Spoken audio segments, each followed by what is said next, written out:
তো এখন আমরা পড়বো অ্যালকাইন। তো দেখো অ্যালকাইনের সাধারণ সংকেত হচ্ছে CnH2n-2, অর্থাৎ কার্বন সংখ্যা যত হবে হাইড্রোজেন সংখ্যা ডাবলের 2 কম হবে।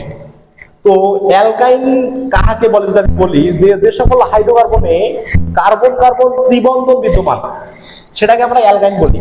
তো আমি কিছু যদি উদাহরণ দেই, দেখো C3H4, আবার C8H14, তো এগুলো হচ্ছে অ্যালকাইন। তো দেখো অ্যালকাইনের নামকরণ থেকে আমি আসি, দেখো ইউপ্যাক নামকরণ, ইউপ্যাক নামকরণ। তো দেখো আমি যদি এখানে বলি যে C3H4, এটার নাম কি হবে? তো নাম হবে কার্বন সংখ্যা প্লাস অ্যালকিনের আইন, তো নাম হবে অ্যালকাইন। তো দেখো এখানে কার্বন সংখ্যা 3 হলে এর নাম হবে প্রোপ, এবং যেহেতু এটা একটা অ্যালকাইন যৌগ, এটার অ্যালকাইনের হবে আইন, তাহলে এটার নাম হবে প্রোপাইন।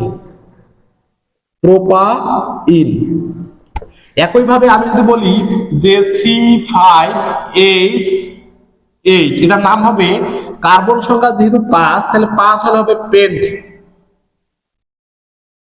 এবং অ্যালকিনের আইন, তাহলে এটার নাম হবে পেন্টাইন।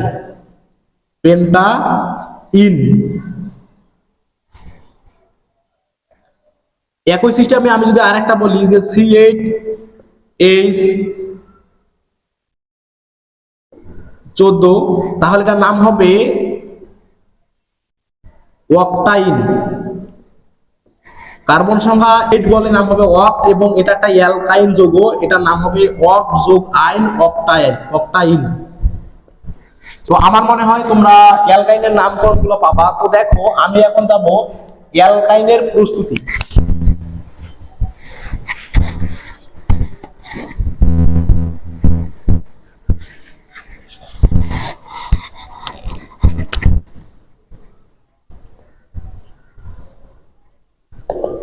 তো দেখো আমরা দেখবো অ্যালকাইনের প্রস্তুতি। তো আমি অ্যালকাইনের প্রস্তুতি ক্যালসিয়াম কার্বাইড থেকে করতে পারি। তো ক্যালসিয়াম কার্বাইড প্লাস হচ্ছে যদি আমি পানি সংযোজন করি, তো দেখো এখানে কোনো প্রভাব লাগবে না। তো এখানে কার্বন ছিল 2টা, আমি কার্বন 2টা এখানে দিলাম, এবং এই 2টা হাইড্রোজেন এখানে একটা আসবে, এখানে একটা আসবে, আর এখানে আমরা হাত মেলানোর জন্য ত্রিবন্ধন দিব। তো এটা একটা অ্যালকাইন যৌগ। তো দেখো, এবং এখানে আরো তৈরি হবে, এখানে আমি 2 অণু পানি নেই, তাহলে ক্যালসিয়াম হাইড্রোক্সাইড তৈরি হবে, ক্যালসিয়াম হাইড্রোক্সাইড। তো এটা দেখো এই বিক্রিয়াটা সাধারণ আমরা যেভাবে করি তবে আসলে হয় না, এটা একটু মনে রাখতে হবে। তো দেখো এখানে শুধু প্রস্তুতি একটাই আছে বইয়ে। তো আমাদের এখানে রাসায়নিক কিছু বিক্রিয়া আছে, এই বিক্রিয়াগুলোর মধ্যে হাইড্রোজেন সংযোজন, তারপর ব্রোমিন সংযোজন, এগুলো তোমরা জানো, এগুলো আমি দেখাইতেছি না। তো একটা গুরুত্বপূর্ণ বিক্রিয়া আমি দেখাবো, সেটা হচ্ছে অ্যালকাইন থেকে কিভাবে অ্যালডিহাইড তৈরি হয়। তো দেখো এখানে আমি অ্যালকাইন দিলাম,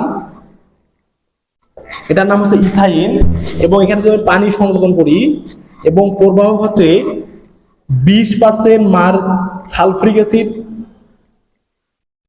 এবং 2% মার্কিউরাস সালফেট, এবং 80°C তাপমাত্রায় ইথানল উৎপন্ন হয়। কিভাবে তৈরি হয় দেখো আমি যেটা দেখাই, এখানে CH ছিল, আমি CH দিলাম, এবং দেখো এখানে 2টা হাইড্রোজেন, এই 2টা হাইড্রোজেন এখানে ঢুকবে, তাহলে এখানে CH ছিল একটা, আরো 2টা ঢুকলে CH3 হবে, আর এখানে CH ছিল এবং অক্সিজেনটা এখানে ঢুকবে, তাহলে এটার নাম হবে ইথানল। এটা হচ্ছে অ্যালডিহাইড। তো এটা একটু মনে রাখবা। তো আমরা এরপরে অ্যালডিহাইড, জৈব অ্যাসিড, অ্যালকোহল আমরা দেখবো। তো সেই পর্যন্ত ভালো থাকো, আসসালামু আলাইকুম।